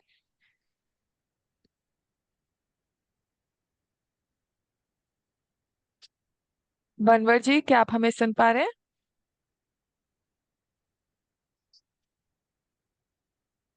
पुष्पा, आप कंटिन्यू कीजिए जैसे ही बनवर जी। जी। एंड उसके अलावा कि 75% इसमें पेरेंट्स होते हैं। तो पेरेंट्स को क्यों इस कमेटी का मेंबर बनाया गया कि हमने जैसे कि बच्चों की बात की है कि हमारे बच्चे कैसे सीख रहे हैं, है ना, क्या क्या चीजें उनको सीखने के लिए जरूरत पड़ सकती है, और हम क्या चाहते हैं कि हमारे बच्चे कैसे सीखें। तो वो पूरा प्लान जो मिलके बनना है वो उसके पेरेंट्स से ज्यादा कोई नहीं जानता, क्योंकि बच्चे स्कूल में अगर 6 घंटे है तो वो बाकी का टाइम अपने पेरेंट्स के साथ में या हमारे समाज के साथ में है। तो इस वजह से उन पेरेंट्स को भी इस कमेटी का मेंबर बनाया गया, ताकि वो बता सके कि हमारे बच्चे कैसे आगे सीख सकते हैं, या मेरे बच्चे की ये कमियां हैं, कैसे आप सिखा सकते हो बच्चों को। तो पेरेंट्स को भी इस मेंबर बनाया गया। एंड उसके अलावा फिर जो थर्ड पर्सन होता है तो वो होती है ग्राम पंचायत। तो ग्राम पंचायत की, जैसे वो आंगनवाड़ी में काम करते थे कि स्कूल में कोई चीज की जरूरत है, अगर एक स्कूल को पूरा मैनेज करना है हमें, क्योंकि हमारे पास सरकारी स्कूलों में इतनी ग्रांट्स तो नहीं आती है ना, कि हम उनको कहीं पे भी इन्वॉल्व कर सके या कहीं पे उसको इन्वेस्टमेंट कर पाए, क्योंकि वो प्रॉपरली लिखा आता है कि अगर ये 5,000 की ग्रांट है तो आपको बाला वर्ग के लिए यूज करनी है। तो ऐसी चीजें होती हैं कि जब हाँ स्कूल मैनेजमेंट कमेटी की मीटिंग होती है तो उसमें ग्राम पंचायत का एक मेंबर होता है, नुमाइंदा होता है। तो वो कहाँ से आया, वो पंचायत की तरफ से आता है कि स्कूल में जो भी सुविधाएं चाहिए तो वो वहां से इंफॉर्मेशन लेके जाए और पंचायत को बताए। तो ये मेंबर कैसे आया, मैं थोड़ा उसके बारे में बता देती हूँ। कि जैसे कि हमारी पंचायत होती है, पंचायती राज एक्ट आया था 1994 में। तो उसमें ये लिखा आया था कि हर ग्राम पंचायत, जब ग्राम सभा की मीटिंग होगी तो ग्राम सभा की मीटिंग से एक कमेटी बनेगी, न्याय कमेटी के अंदर होंगी कुछ स्टैंडर्ड कमेटीज। उस स्टैंडर्ड कमेटी में पहली कमेटी है एजुकेशन कमेटी। तो वो आंगनवाड़ी को भी देखेगी, वो स्कूल को भी देखेगी कि स्कूल में आंगनवाड़ी में क्या चीजें चाहिए। तो वो सारी की सारी इंफॉर्मेशन पंचायत तक पहुंचाएगी और पंचायत बीडीपीओ डिपार्टमेंट एंड बाकी के डिपार्टमेंट्स को पहुंचाएगा। जो अपने लेवल पर वो कर सकते हैं वो करेंगे, और नहीं हो रहा है तो वो सब चीजें बाकी डिपार्टमेंट से वो करवा सकते हैं। इस वजह से जो पंचायत है उनको इस कमेटी का मेंबर बनाया गया। एंड जो फोर्थ पार्टी होती है इसकी, वो होते हैं जो हमारे गांव के रिटायर्ड ऑफिसर कोई हो सकते हैं, या ऐसे लोग जो कि जिनको एजुकेशनल एक्सपर्ट माना जाता है कि वो पढ़े लिखे भी हैं, वो गवर्नमेंट जॉब से रिटायर भी हैं, उनको पता है कि गवर्नमेंट काम कैसे होने हैं। तो इस कमेटी का एक मेंबर उनको भी बनाया जाता है। तो जितनी भी वो सरकारी सुविधाएं आती हैं या स्कीम्स आती हैं तो वो सब उनको बताते हैं कि कैसे कैसे क्या क्या चीजें होंगी, या हमारे डिपार्टमेंट में क्या चीजें और लेके आ सकते हैं, है ना, या ये वाली स्कीम चल रही है, जैसे कि मैंने 4,000 की स्कीम का बताया था, तो ये सब चीजें उनको भी पता होती हैं। तो ये स्कीम बच्चों के पेरेंट्स तक, बच्चों तक, स्कूल के अध्यापकों तक, सब तक पहुंचा पाए। तो इस वजह से एजुकेशनल एक्सपर्ट को इस कमेटी का मेंबर घोषित किया गया। एंड फिर जो पांचवी तरह का मेंबर होता है वो होता है एक सोशल वर्कर। जैसे वहां पे आंगनबाड़ी वालों में एनजीओ को डाल दिया गया, तो यहाँ पे एक सोशल वर्कर को इन्वॉल्व किया, क्योंकि सोशल वर्कर की हम अगर भूमिका की बात करें तो वो समाज में विचरता है, घूमता है समाज में, तो उसको पता होता है कि कहाँ से हम लोग रिसोर्सेज लेके आ सकते हैं, क्या कहाँ से हमें पैसा मिल सकता है, हमारे गांव के आसपास फैक्ट्रीज कौन कौन सी हैं जहां से हम उनके सीएसआर फंड लेके आ सकते हैं। तो इस वजह से जो ये लोग हैं उनको इस कमेटी का मेंबर बनाया गया। तो कुल मिला के 5 तरह के मेंबर होते हैं। वो तो सबसे ज्यादा इसमें जो भूमिका होती है वो बच्चों के पेरेंट्स की होती है। एंड जब इस कमेटी की मीटिंग है हर महीने होनी जरूरी है कि बच्चे कैसे सीख रहे हैं, स्कूल में इंफ्रास्ट्रक्चर कैसे इंप्रूव करना है हम लोगों को, है ना। तो वो सारी की सारी जिम्मेवारी स्कूल मैनेजमेंट कमेटी की होती है। तो इसके साथ मैं एक छोटी सी स्टोरी शेयर करूंगी 1-2 मिनट लगा के, कि हम जैसे कि अपने स्कूलों में एक मीटिंग करते हैं ग्राम शिक्षा सभा। तो ग्राम सभा होती है कि उसमें सब तरह की बातें होती हैं कि हमारा गांव कैसे डेवलप करना है, हमें गांव में की सुविधाओं के लिए और क्या क्या चीजें चाहिए। तो इसी तरीके से हम लोग प्राइमरी स्कूल्स में एक मीटिंग करते हैं ग्राम शिक्षा सभा, तो जहाँ पे हम सिर्फ शिक्षा की बात करते हैं। जो साझी शिक्षा है वो शिक्षा की बात करती है वहां पे, कि हमारे बच्चे क्यों नहीं सीख पा रहे हैं, उनके क्या कारण है। तो हम लोग उसमें पंचायत को, स्कूल मैनेजमेंट कमेटी को एंड गांव के वो लोग जो कि एजुकेशन के बारे में अच्छा सोचते हैं उनको सबको इन्वॉल्व करते हैं। फिर उनकी एक मीटिंग बिठाते हैं। तो ऐसी एक मीटिंग की एग्जांपल बताती हूँ। तो ग्राम शिक्षा सभा में एक मुद्दा उठा कि हमारे स्कूल में पानी नहीं आ रहा है, तो बच्चे, जब अच्छा इन्वायरमेंट नहीं है, बच्चे प्यासे मर रहे हैं गर्मी के टाइम में, तो वो कैसे, है ना, दूसरी जगह पे जा स्कूल में खुश रह पाएंगे। तो एक एसएमसी कमेटी के मेंबर थे कि मैं ठीक है कि मैं अपने लेवल पे कुछ चीजें करने की कोशिश करता हूँ, तो उन्होंने एक रिस्पॉन्सिबिलिटी ली एज अ चेयरपर्सन होने के कारण। तो उन्होंने पंचायत से बात की कि बच्चे पानी नहीं पी पा रहे हैं, उसका कारण है कि टैंकी सामने है, बीच में सड़क बन रही है और कनेक्शन नहीं है। तो उन्होंने क्या किया, ईओ के पास में गए कि हमें पानी लेके जाना है वहां तक, स्कूल तक, तो हम कैसे करें। तो उन्होंने बोला है कि आपको ना पहले बीडीपीओ को इन्फॉर्म करना होगा, वहां से वो लेटर निकालेंगे तो ये सब चीजें हो सकती हैं। तो उन सब ने मिलकर एक रिस्पॉन्सिबिलिटी ली और उन्होंने, जब ये मीटिंग हुई से उनके 15 दिन के बाद ही स्कूल में पानी आना शुरू हो गया। तो ऐसे ही है कि जब हम सब लोग इकट्ठे होके आते हैं, है ना, तो जो चीजें नहीं होने वाली होती हैं वो भी हो जाती है। जो चीजें हम कभी कल्पना नहीं कर सकते, जैसे कि आप बिमला जी ने बोला था कि ये चीजें नहीं हो पाती, तो उसके लिए उनको इन्फॉर्मेशन ही नहीं है कि हम ऐसे काम कर सकते हैं। तो आप कुछ कुछ लोगों के साथ में जुड़ के उनके साथ में ऐसे ऐसी चीजें कर सकते हो कि आपके पास इन्फॉर्मेशन होगी, आप उनको वो मीटिंग बिठा के या उनसे पर्सनली मिलके ये सब चीजें उनके साथ साझी कर सकते हो, ताकि वो लोग अच्छे से काम कर पाए और जो गैप्स हैं वो भी फुलफिल हो पाए और हमारे बच्चे हैं अच्छे से सीख पाए।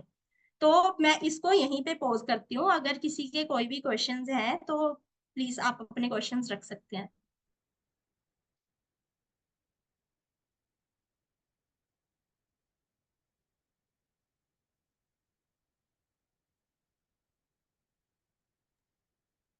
पुष्पा, मैं एक सवाल पूछना चाहूंगी। ये जो आपने अभी हमें कमेटी के बारे में बताया, एसएमसी कमेटी के बारे में, तो यहाँ पे जितने जो 5 तरीके के मेंबर्स होते हैं, एक कमेटी का टाइम कितना होता है, मतलब कब उनको मेंबर्स चेंज करना होता है, किस ड्यूरेशन पे?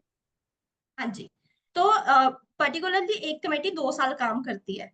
मान लो एक मेंबर है कोई भी कि हमारी कमेटी के 15 मेंबर है, लेकिन 15 मेंबर में से 2 मेंबर ऐसे हैं जो कि जितनी बार मीटिंग हुई है वो नहीं आए हैं, पूरे साल में वो 2 बार भी नहीं आए हैं। तो सब कमेटी की मीटिंग्स बिठा के उनसे पहले तो कारण पूछ सकते हैं कि क्या कारण है वो मीटिंग में नहीं आ रहे हैं। तो अगर वो कारण अपने सही बताते हैं तो सही है, अगर वो उनके कारण वैलिड नहीं है तो वो बाकी मेंबरों की सहमति से वो मेंबर्स को चेंज भी कर सकते हैं। तो इसके चेंज करने का पूरा प्रोसेस है, ये मीटिंग बिठा के ही होता है। एंड उसके अलावा कि वो जब मेंबर चेंज करते हैं उसकी एप्लीकेशन भी लिखते हैं, उसका मता डालते हैं अपनी मता बुक में, ताकि वो सब लोग सहमत है तो हम ये मेंबर बदलना चाहते हैं। उसके साथ ही कौन से मेंबर अपनी मर्जी से स्कूल में काम करने के लिए रेडी हैं तो वो अपना रजिस्ट्रेशन जाके ई पोर्टल्स पे कर सकते हैं। तो ये पूरा प्रोसेस होता है जी। ये जो आपने बताया कि जो ये कमेटी बनती है, तो इनकी कोई ट्रेनिंग नहीं होती क्या? हाँ जी, तो बिमला जी मैं आपको बताना चाहती हूँ कि जब ये कमेटी बनती है तो इनकी ट्रेनिंग होने के लिए पैसे आते हैं, लेकिन वो कैसे रह जाती है वो भी बताती हूँ आपको।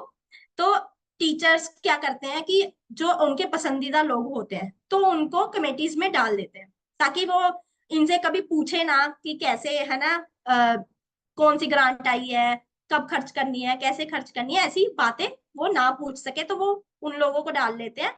और उन लोगों को डालते हैं कि जो ठीक है आए साइन करके चले जाए, कुछ और बात ही ना हो, कि उनकी सिरदर्दी कम रहे, तो जिसकी वजह से वो चीजें नहीं हो पाती हैं। तो ये एक गैप है, लेकिन हाँ उनकी ट्रेनिंग हमेशा होती है, अभी भी स्टेट लेवल की हमारे पंजाब में ट्रेनिंग्स होके हटी हैं। और ये पूरा एक ब्रोशर मैं दिखाती हूँ आपको, ये स्कूल मैनेजमेंट कमेटी का एक ब्रोशर है जिसमें उनके रोल, रिस्पॉन्सिबिलिटी, उनके काम, ये सब लिखे हुए हैं जो सरकारी स्कूलों में गई हैं, कि आप कैसे स्कूल मैनेजमेंट कमेटी को इन्वॉल्व करो अच्छे से, अपने स्कूल्स को कैसे आगे लेके जाओ, कम्युनिटी को कैसे वो मोबिलाइज करेंगे, पूरा डिटेल इसमें है। लेकिन फिर भी वो करे कौन, तो बात यहाँ पे आ जाती है कि विलिंगनेस की कमी है, कि फिर टीचर बोलते हैं कि हमारे पास टाइम नहीं है, फिर एसएमसी भी बोलती है सीधे जिक्री, हाँ हम नहीं कर पाएंगे, तो जिसकी वजह से जो चीजें होती हैं वो नहीं हो पाती हैं। पुष्पा जी, एक क्वेश्चन मेरा भी है। जी मैं कविता बोल रही हूँ दूसरा दशक से। मैं सिर्फ ये जानना चाह रही हूँ कि अभी जो आपने कमेटी की बात की, ये वहां पे पंजाब में जी गवर्नमेंट और प्राइवेट स्कूल दोनों के लिए है हाँ जी, तो ये जो स्कूल मैनेजमेंट कमेटी या है केवल वो, गवर्नमेंट स्कूल्स में ही है? नहीं नहीं, ये प्राइवेट स्कूल्स में भी है, क्योंकि जो सॉरी आप। डाटा जाता है वो सारा गवर्नमेंट वेबसाइट पे जाता है, चाहे वो बच्चा प्राइवेट स्कूल में पढ़ रहा हो चाहे वो गवर्नमेंट स्कूल में पढ़ रहा हो। तो उसको मैनेज करने के लिए जो मैनेजमेंट कमेटी है उनका डाटा भी गवर्नमेंट के पास जाता है, ताकि वो उस पूरे डाटे को देख पाए कि हमारी जो प्राइवेट स्कूल की कमेटीज है वो कैसे काम करती हैं, गवर्नमेंट स्कूल की कमेटीज कैसे काम करती हैं। तो वो पूरा का पूरा डिटेल रिकॉर्ड उनका होता है, जो ये पूरा आपको ई पोर्टल पे मिल जाएगा, पूरे पंजाब का भी मिल जाएगा और अपने अपने जो स्टेट से आपने ज्वाइन किया वहां पे भी आपको मिल जाएगा। Okay okay, thank you. जी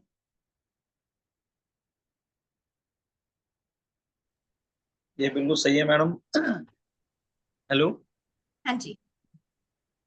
हाँ पुष्पा, मैं ये बोलना चाह रहा था, जैसे मैं अभी टोंक जिले से हूँ और टोंक जिले में टोटल 174 प्राइवेट स्कूल है जी और 174 जहाँ पे अपन एसएमसी की बात कर रहे हैं, जी तो 174 स्कूलों में सिर्फ 4 या 5 स्कूलें ऐसी होगी जिसमें ये प्रॉपर से ये रूल्स फॉलो होते हैं, बाकी गवर्नमेंट बिल्कुल स्कूलों का भी वही हाल है। तो अपन वहाँ पे उच्च गुणवत्ता वाली जो एजुकेशन की बात कर रहे हैं, तो वहाँ पे जी तो ये बिल्कुल बहुत असंभव है। और दूसरी बात, अपने इंडिया में तो एजुकेशन सिस्टम इतना, इसका तो इतना बुरा हाल है कि आप भी जानते हो इस बात को, भाई धरातल पे बिल्कुल क्या चीजें हैं। जी और स्कूल में भी हम लोग जाते हैं तो वहाँ पे तो एसएमसी की जहाँ पे बात करते हैं सिर्फ कागजों में ही चल रहा है, बिल्कुल बाकी वास्तविकता कुछ भी नहीं है। तो वहाँ पे अपन बच्चे की एजुकेशन की तो बहुत दूर की बात है, उसकी तो बात ही मत करिए आप। तो बिल्कुल बच्चा तो बहुत पीछे रह जाता है। और फिर अपना एजुकेशन सिस्टम ऐसा है जहाँ लड़का हो चाहे लड़की हो, जो बीए भी कर लेता है ना, 12वीं पास कर लेता है, बीए कर लेता है, उसके बावजूद भी मैं तो ये कहता हूँ कि खाली डिब्बे के जैसा है बिल्कुल। वो कुछ क्योंकि भी नहीं कर सकता। बिल्कुल, तो दिनेश जी वो इसी वजह से नहीं कर पाता ना, उसका प्री स्कूल नहीं हुआ है, प्राइमरी स्कूल में उसकी वैसी वो बनी नहीं है कि वो आगे की पढ़ाई अच्छे से कर पाए। अभी हम बहुत सारी चीजें देखते हैं, जैसे कि हम लोग अपनी हायरिंग प्रोसेस भी देखते हैं कि कुछ बच्चे ऐसे हैं कि जो ज्वाइन करने के लिए एप्लीकेशन भेजते हैं हमें, तो जब इंटरव्यू के लिए बुलाते हैं तो उनको क्लियर ही नहीं होता अगर उन्होंने एमए की है तो एमए करी क्यों है, उनका पर्पस क्या है, उनका एम क्या है, नहीं क्लियर होता। तो इसी वजह से हम जैसे एनजीओ काम करती हैं तो उनका आगे आना इसी वजह से भी जरूरी है कि वो इन सब चीजों, इन गैप्स को आइडेंटिफाई कर पाए और ये गैप्स कैसे फुलफिल हो सकते हैं, उसके लिए कुछ अपना इनोवेशन आइडिया भी लेके आ पाए। तो वो बात ठीक है। हाँ जी वो बात ठीक है, लेकिन दिनेश जी जो इशू रेज कर रहे हैं ना, मतलब फंक्शनल नहीं है चीजें, हाँ है ना। बिल्कुल तो वो उसके लिए आपने अगर कोई ऐसे एफर्ट्स किए हो या आपके पास इसका कोई एक्सपीरियंस हो तो जी वो आप शेयर करें। बिल्कुल। तो कविता जी मैं ना पिछले 6 साल से एसएमसी कमेटीज के साथ ही काम कर रही हूँ कि हम लोग क्या करते हैं, हमने जो एफर्ट्स खुद के साथ खुद के लिए किए हैं कि हम स्कूल मैनेजमेंट कमेटी को कैसे ला सकते हैं। तो सबसे पहले होता है कि उनको हम लोगों ने एक इनविटेशन देना शुरू किया। सबसे पहले टीचर को ओरिएंट किया, अगर ये लोग स्कूल में आएंगे तो आपको क्या बेनिफिट होगा, कि एक पर्सन अगर उनको बुला रहा है उसको भी पता होना चाहिए ना उसका बेनिफिट क्या है, कि वो ट्रेनिंग्स ऑनलाइन होती हैं टीचर्स की भी स्कूल मैनेजमेंट कमेटी को लेके, तो जिसको वो अच्छे से सुनते ही नहीं है। मैंने जितनी बार भी टीचर को ऑब्जर्व किया है, जो ऑनलाइन ट्रेनिंग होती है वो नहीं सुनते हैं, अपना फोन लगा के साइड में चले जाते हैं वो। तो उनको हमने कुछ बेनिफिट्स बताने शुरू किए कि आपकी ये काम कम हो जाएंगे, जैसे आप लोग इनरोलमेंट के लिए गांव में जाते हो तो वो इनरोलमेंट के लिए है ना लोगों को लेके आ सकते हैं। एंड उसके अलावा कि जो ग्राम पंचायत से आप बात करते हो, इंफ्रास्ट्रक्चर की बात करते हो कि हमारे स्कूल में मेज नहीं है, हमारे स्कूल में ये चीज की कमी है, तो वो पंचायत लेवल पे बात कर सकते हैं जाके पूरी मैनेजमेंट कमेटी की, हम मैनेजमेंट कमेटी से हैं, हमारे पास इतनी ग्रांट है और इतनी पैसे कम पड़ रहे हैं, अगर जो ग्राम पंचायत है वो अपने ओन फंडिंग में से कुछ पैसे हमें दे दे तो हम अपने स्कूल को ऐसे बेहतर बना सकते हैं। तो वहां से हम लोगों ने शुरुआत की, जब टीचर को ओरिएंट किया तो फिर उसके बाद स्कूल मैनेजमेंट कमेटी को भी ओरिएंट किया कि स्कूल मैनेजमेंट कमेटी अगर स्कूल में आती है तो उनकी क्या क्या बेनिफिट हो सकते हैं, उनके पास क्या अथॉरिटी है, क्योंकि जब उनको बनाया जाता है तो उनको बताया ही नहीं जाता कि उनके पास में क्या अथॉरिटी है, पंचायत उनको सरकार ने बनाया क्यों है, इसके बारे में उनकी इन्फॉर्मेशन नहीं होती है। तो वो हमने इन्फॉर्मेशन उनको देनी शुरू की एंड फिर उसके साथ में हमने उनको उनसे दोनों से टाइम लिया कि आप कब अवेलेबल हो। तो फर्स्ट मीटिंग थी हम लोगों ने ही कंडक्ट की कि उनका स्कूल डेवलपमेंट प्लान बनवाया कि स्कूल में क्या अच्छी चीजें हैं, क्या सुधार योग चीजें हैं, है ना, उनके हल अगर मुश्किलें आई हैं सामने तो उसके कुछ हल भी होंगे, उनके सुजेशंस भी होंगे। तो हमने वो सुजेशंस भी लिखे, इसकी रिस्पॉन्सिबिलिटी कौन लेगा और कितने टाइम में वो पूरे हो जाएंगे। ऐसे पूरा एक स्कूल डेवलपमेंट प्लान था उनका, 1 साल का बनवाया। तो हमने ये पायलट करके देखना शुरू किया था, 3 महीने के लिए हमने किया जब हमने शुरुआत की थी इन सब चीजों की। तो हमने उनके साथ डायरेक्टली काम किया कि फॉलो अप करना कि अच्छा मैम हम ऐसे कर सकते हैं कि अगर ये काम नहीं हो रहा है तो इन लोगों के पास जा सकते हैं, इन लोगों के पास जा सकते हैं। तो ऐसे ऐसे करके अलग अलग डिपार्टमेंट्स के साथ में उनकी ट्रेनिंग्स करवाई। तो जब उनको थोड़ा थोड़ा पता लगने लग गया, 3 महीने में हमें एक रिजल्ट देखने को मिला कि जो एसएमसी कमेटी है वो रेगुलर हो गई है। 3 महीने में उनका इनरोलमेंट ड्राइव भी शुरू होना था। तो जिस स्कूल में 10 बच्चे थे, तो उस स्कूल में 50 बच्चे हुए 3 महीने के दौरान। तो टीचर को भी पता लगा कि हाँ, कि अगर हम स्कूल मैनेजमेंट कमेटी को अच्छे से इन्वॉल्व करते हैं अपने स्कूल में, अपने स्कूल की दिक्कतें उनके साथ साझी करते हैं, उनके साथ बातचीत करते हैं, तो ये मुश्किलें हल हो सकती हैं। तो वहां पे पंचायत ने भी उनको सपोर्ट किया, गांव वालों ने उनको सपोर्ट किया, क्योंकि जब एक टीचर बताता है ना मेरे स्कूल में ये फैसिलिटीज है, तो लोग बोलते हैं ये तो टीचर है, इसने तो कहना ही है बच्चों को लाने के लिए। लेकिन अगर वो वाले पेरेंट्स बताते हैं कि मेरा बच्चा इस स्कूल में पढ़ रहा है, तो यहाँ पे एलडी प्रोजेक्टर भी है ना, एलईडी लगी हुई है, हमारे स्कूल में एसी प्रोवाइडेड है, बच्चे के पीने का पानी बहुत अच्छे से है। तो पेरेंट्स एनकरेज करते हैं और प्रॉपरली बताते हैं कि हमारे कोई भी फीस नहीं है, हमारे बच्चों को यूनिफॉर्म भी मिलती है, किताबें भी मिलती हैं, आपका वो खर्चा बच सकता है। तो जो पैसे आप प्राइवेट स्कूलों में इन्वेस्ट कर रहे हो, तो अपने बच्चे की एफडी करवा सकते हो। तो पेरेंट्स ने ऐसी ऐसी रिस्पॉन्सिबिलिटी भी ली है, जिसकी वजह से इनरोलमेंट में काफी बाधा हुआ है हमारे पंजाब में। तो ऐसे हमने स्कूल मैनेजमेंट कमेटी को इनकरेज किया, और अभी ये पूरा प्रोजेक्ट पटियाला में पूरा डिस्ट्रिक्ट भी खुद से देख रहा है कि हर एक महीने उनकी एसएमसी की मीटिंग हो, जिसमें वो मीटिंग में लोगों को इन्वॉल्व करे। अगर ये ब्रोशर की अगर हम बात करते हैं, तो हमारी बेस्ट प्रैक्टिसेस है इसमें, जो आप ई पंजाब से देख सकते हो, ई पंजाब की वेबसाइट पे है। तो जितनी हमने बेस्ट प्रैक्टिसेस की है, तो हमने वो स्टेट के साथ भी साझी की, तो जिससे वो अभी पूरे पंजाब में उनकी ट्रेनिंग हुई है, और हर महीने वो ट्रेनिंग निश्चित हो गई है कि स्कूल मैनेजमेंट कमेटी को ऐसे आप इन्वॉल्व कर सकते हो। पुष्पा, ये ब्रोशर जो है वो इंटरनेट पे अवेलेबल है? हाँ जी। ठीक, हम सबके साथ ये ग्रुप पे शेयर कर देंगे, हम हाँ डाउनलोड जी, करके। मैम मैं आपको आई ये हैव ए क्वेश्चन हाँ जी। माई से मैम। मैं प्राथमिक शिक्षा स्तर पर जो एजुकेशन ढांचे के रूप में आपने जो अभी बोला, मैंने काफी ढंग सुना।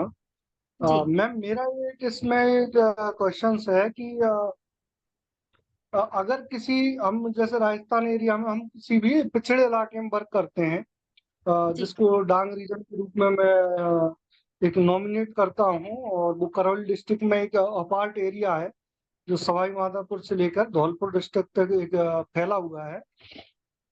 तो मैम एक गांव के अंदर अगर हम प्राथमिक विद्यालय खोलने के लिए हमें क्या उसमें नामांकन होना जरूरी है, या उसका क्या ऐसा कोई रूल्स एंड रेगुलेशंस है? तो क्या आप मैम उसको थोड़ा सा डिस्क्राइब करें प्लीज। जी बिल्कुल। तो अगर हमारा जो आरटी कहती है हमें कि हर 1 किलोमीटर के घेरे में एक स्कूल होना चाहिए, तो सबसे पहला एक नियम तो यही है कि उस 1 किलोमीटर के घेरे में स्कूल है कि नहीं है। अगर नहीं है, तो आप एक प्रस्ताव पास कर सकते हो गांव वालों से के साथ मिलके, ग्राम पंचायत के साथ मिलके, कि हमारे गांव में स्कूल नहीं है, हमें स्कूल ओपन करवाना है। तो आप ये जो एप्लीकेशन लिखोगे या मता पास करवाओगे, प्रस्ताव लिखोगे, तो आप डीओ ऑफिस में दे सकते हो। एक इसकी कॉपी डीओ ऑफिस में जाती है और एक डीसी ऑफिस में जाती है, जहां से ये लोग आपस में कोलैबोरेशन करते हैं, और वो पूरी एक स्टेट को जाती है। तो वहां पे फिर वो स्कूल ओपन हो सकता है। मान लो कि अगर आपका 1 किलोमीटर के घेरे में एक स्कूल है, लेकिन कुछ ऐसे स्पेसिफिक एरियाज हैं, तो आप उसकी इंफॉर्मेशन डीओ ऑफिस में या डीसी ऑफिस में दे सकते हो। सबसे पहले तो डीओ ऑफिस में आप इसकी इंफॉर्मेशन दोगे, ताकि उनको भी पता लगे कि अलग से एक क्षेत्र है जहाँ पे बच्चे, अगर हम स्कूल ओपन करते हैं तो ज्यादा बच्चे आ सकते हैं। तो वहां पे स्कूल ओपन करना उनकी रिस्पॉन्सिबिलिटी बन जाता है, ताकि वो हर बच्चा शिक्षा ग्रहण कर सके। तो यही प्रोसेस होता है इसका, स्कूल ओपन करवाने का। मैम आपने जो जानकारी दी बहुत ही हमें लाभान्वित करने वाली है, लेकिन मूलतः जो एक हम डांग एरिया की बात करते हैं, वहाँ 25 किलोमीटर के एक एरिया में एक जी। उच्च प्राथमिक विद्यालय होता है, अपर प्राइमरी लेवल स्कूल। और रानियों की जब हम बात करते हैं सब विलेज की, तो वहाँ 35 से 40 घर होते हैं। बिल्कुल। तो हमारा मानना ये था कि मैम हमें जानकारी के लिए चाहिए थे कितने नामांकन हो कि एक प्राइमरी स्कूल वहाँ एक एस्टेब्लिश हो सके। ये एक प्रक्रिया है कि हाँ जी। हम डीओ ऑफिस तक जाएं, कितने नामांकन हो। अभी हम जो हमारे फील्ड में महसूस कर पा रहे हैं कि एंटायर 15 किलोमीटर के अंदर एक उच्च प्राथमिक विद्यालय है, जी। और वहाँ हमारे फील्ड में 35 से 40 परिवारों का एक गांव बना हुआ है, विलेज बना हुआ है, ढानी सब विलेज बना हुआ है। जैसे हमारे यहाँ पे कोठे बोलते हैं हम, जैसे कि गांव से उठ के कुछ लोग कहीं और जाके बैठ जाते हैं, तो उनका वो बना होता है। यस।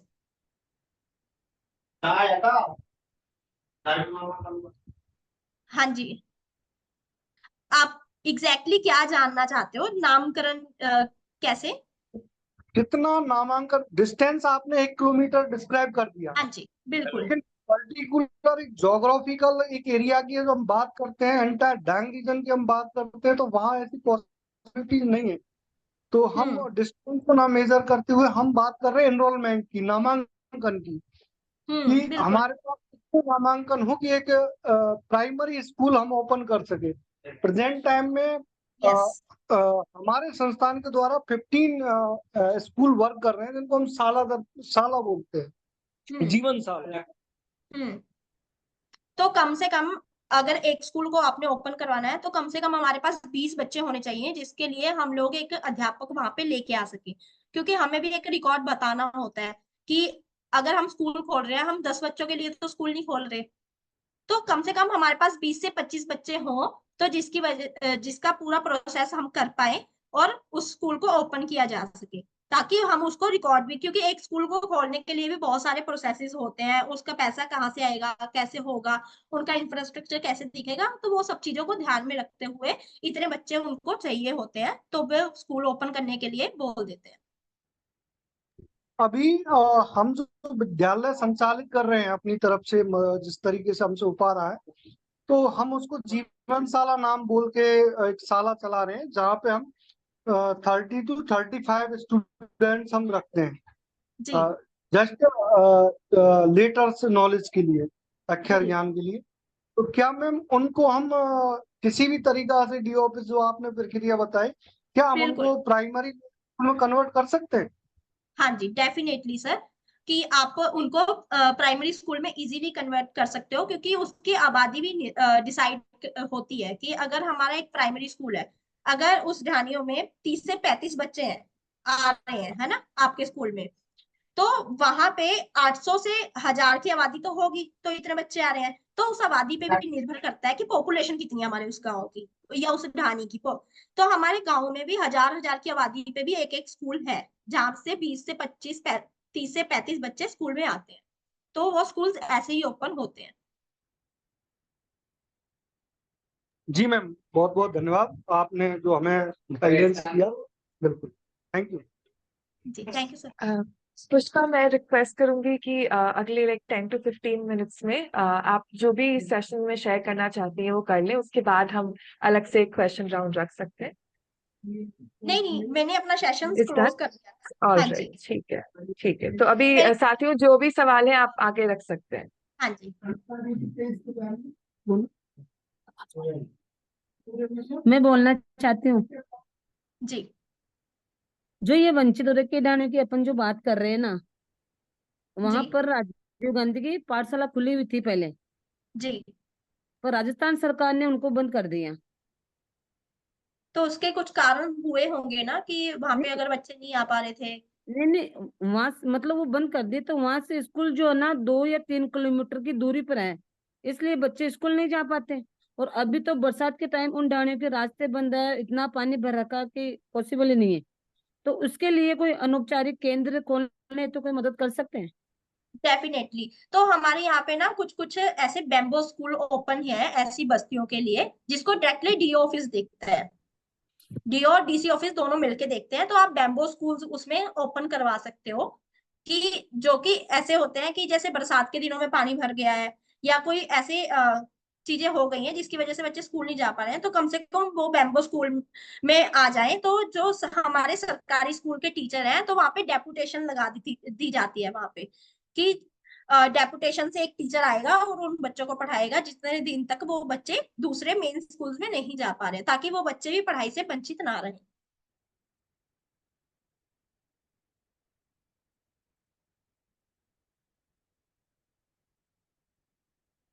जी, किसी और का कोई क्वेश्चन?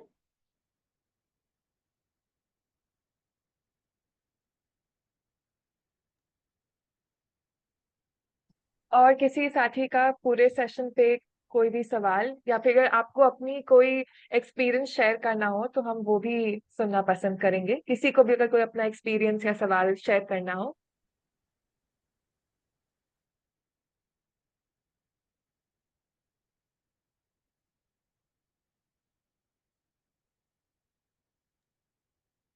अगर नहीं है तो हम, कविता जी आप कुछ कहना चाह रही हैं? और मुझे लगा टाइम ज्यादा हो गया तो मैं इसलिए बोल नहीं रही थी। तो नहीं नहीं, आप आपने बोलिए। नहीं, बस एक्सपीरियंस की बात कर रहे थे तो पुष्पा जी की बातें सुन के मुझे याद आया कि हम लोग मतलब मैं जयपुर से बिलोंग करती हूँ। तो जयपुर के ही रूरल एरियाज में बोर्ड शिक्षा समिति बहुत रिगरस काम करती है। तो काफी साल पहले वहां पर हम लोगों ने एक जनशाला कार्यक्रम था। तो वहां पे एक मतलब उसमें ये होता था कि आपको जो भी ओपन प्लेस मिलता है, मुद्दा इस कि आप वहां पे बच्चे होने चाहिए।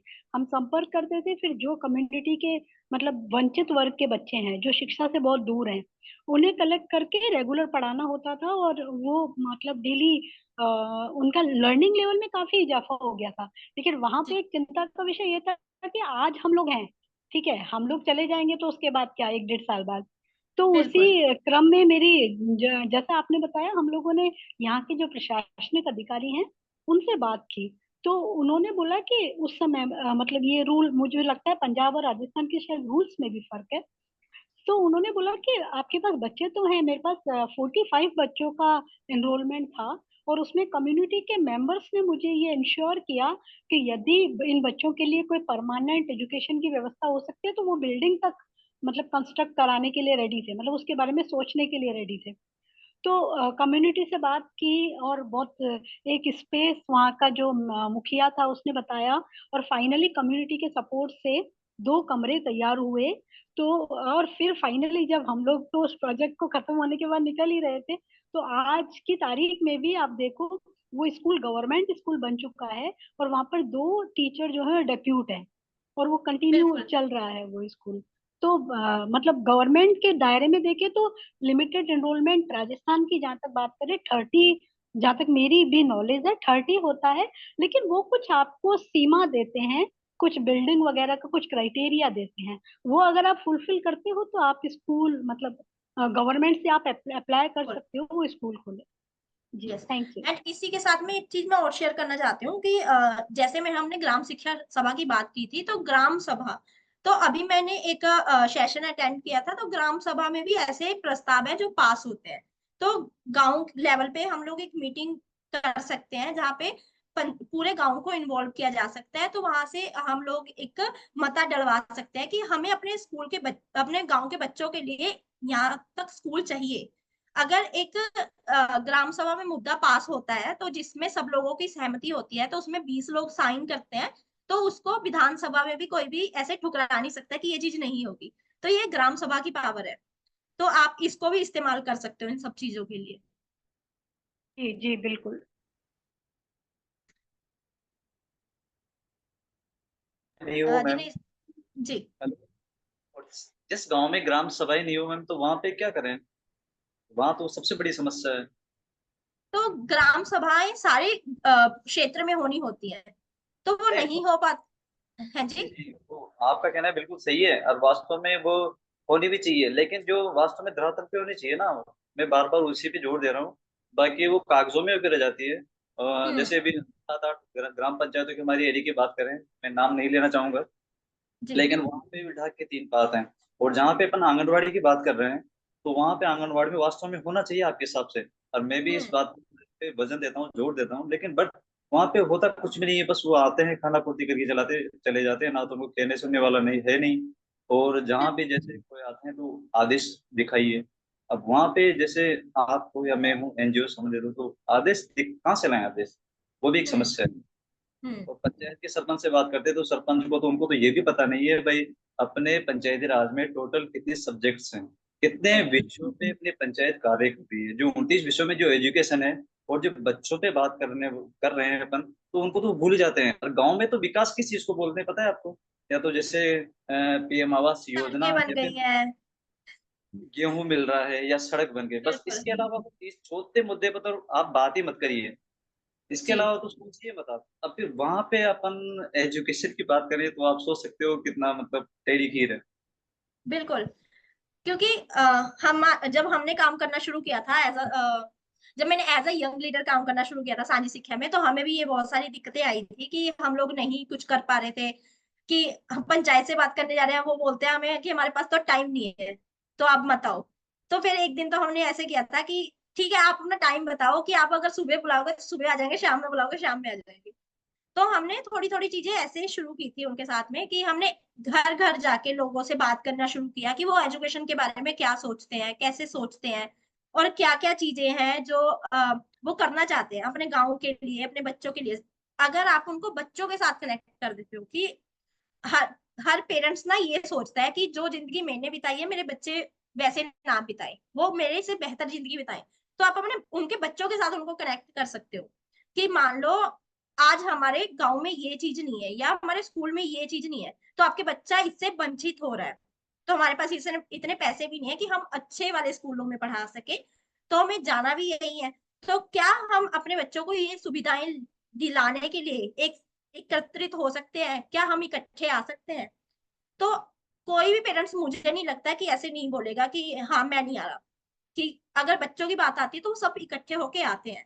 तो हमने भी अपने प्रोसेस को यहीं से शुरू किया था कि बच्चों के पेरेंट्स को जितना आप अपने साथ में इन्वॉल्व कर सको तो उतना बेहतर है। तो वो ही बात करें गांव के पंचायत से जाके या स्कूल के हेड टीचर के साथ जाके कि हमें ये सुविधाएं अपने बच्चे के लिए चाहिए।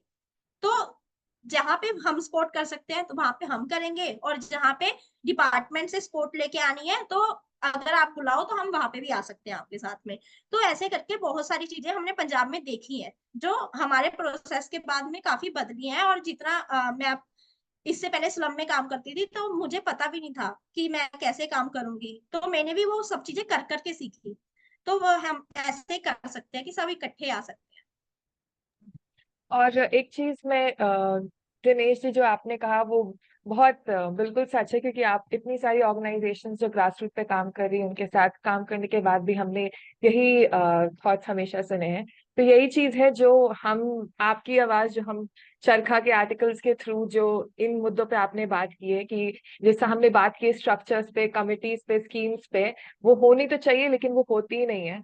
तो मैं बिल्कुल चाहूंगी कि आप इस पे थोड़ा और हमें बता सके, अगर may be in an article या फिर जिस भी रूप में आपके स्टडी के रूप में इस पे जरूर काम करें और हमें आगे तक वो हम उसको ले जा सके। और क्योंकि ये सारी जगहों की रियलिटी है कि बहुत कुछ होना चाहिए और होता नहीं है, तो उस समय हम क्या करें? तो अगली अगर लोगों को अभी यहाँ पे जितने भी हमारे साथी जुड़े हुए हैं उनको अगर इस मुद्दे पे और आगे बात करनी हो, क्योंकि आज हमने बात की थी कि किस चीज क्या होना चाहिए, क्या जरूरी है जमीनी स्तर पर होना। और अगले कॉल में हम बात कर सकते हैं कि अगर ये चीजें जो है जो हमने समझ बना ली है कि ये एसएमसी ऐसे होनी चाहिए, अगर वो नहीं है तो हम एज एन ऑर्गेनाइजेशन या फिर हम वहाँ पे जो कम्युनिटी से काम करते हैं हम क्या कर सकते हैं उसके लिए। तो हम उस पे भी ये डिस्कशन आगे लेके जा सकते हैं, क्योंकि मुझे पता है कि दिनेश जी आपकी ऑर्गेनाइजेशन और काफी सारे यहाँ पे हमारे साथ साथी जो जुड़े हुए हैं वो स्पेशली एजुकेशन पे काम करते हैं। तो आगे वाले कॉल में अगर आप चाहें तो हम इस पे हम कोशिश करेंगे कि हम इस कॉन्वर्जेशन को थोड़ा और आगे लेके जा सकें कि अब हमने पूरा स्ट्रक्चर समझ लिया है, अगर ये स्ट्रक्चर नहीं है तो हम क्या कर सकते हैं। तो लेकिन हम सबसे कोशिश करेंगे। तो 2 मिनट मेन मुद्दा ये, जैसे गांव में मिनी जो गवर्नमेंट होती है वो पंचायत होती है। जी अगर जैसे उस पंचायत को ही सही रास्ते पे या फिर स्पीड पकड़ ले हो, तो डेफिनेटली मैं समझ सकता हूँ कि एजुकेशन का स्तर बहुत बढ़िया ऊपर उठ सकता है। जो एसएमसी की जो मीटिंग है कागजों की होती है, तो वो डेफिनेटली हाईलाइट होंगी।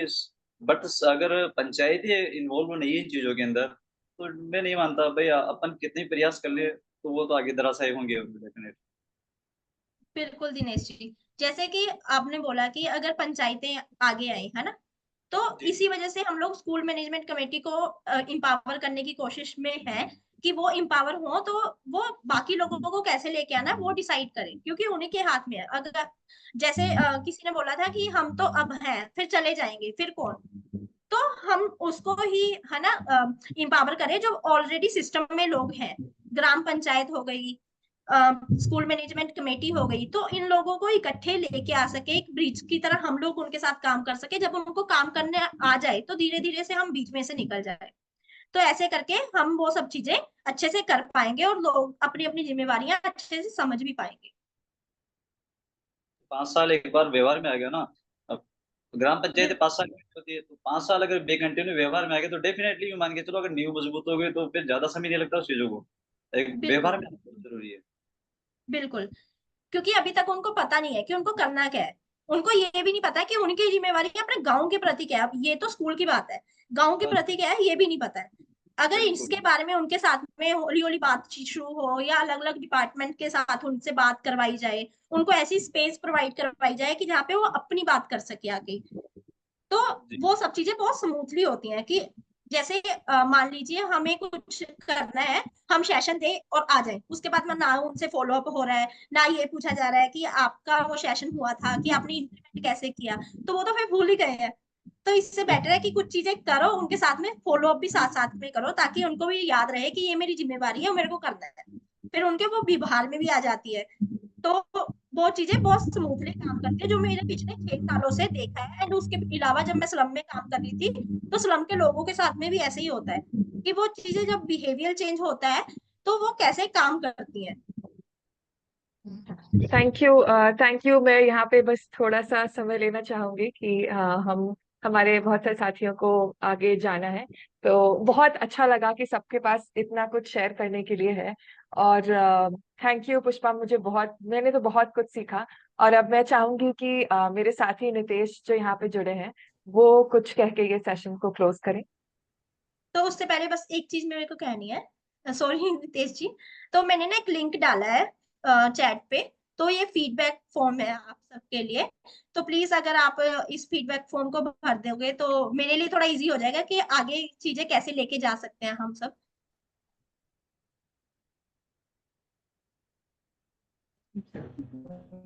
पहले तो पुष्पा जी आपका मैं चरखा टीम की तरफ से बहुत बहुत धन्यवाद देना चाहता हूँ कि आपने हम सभी सामाजिक कार्यकर्ताओं का शिक्षा के क्षेत्र में पंचायत स्तर पर प्री प्राइमरी और प्राइमरी एजुकेशन का क्या स्ट्रक्चर है, किस तरह काम करती हैं और कौन कौन से शिक्षा समितियां हैं, और उन शिक्षा समितियों में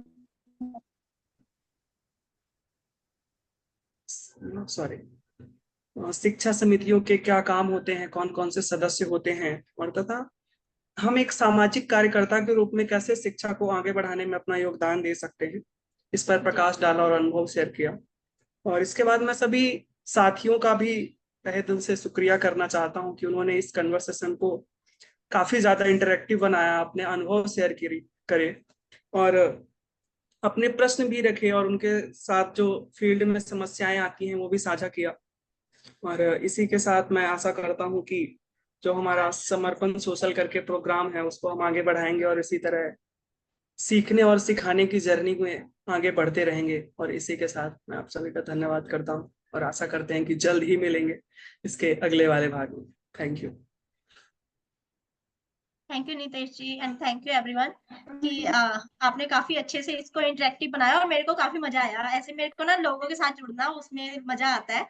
तो थैंक यू चरखा टीम कि आपने है ना मेरे को इस काबिल समझा कि आप यहाँ तक लेके आए। Thank you so much. Thank you Pushpa, thank you सारे साथियों को। हम फिर मिलते हैं बहुत जल्द। Thank you.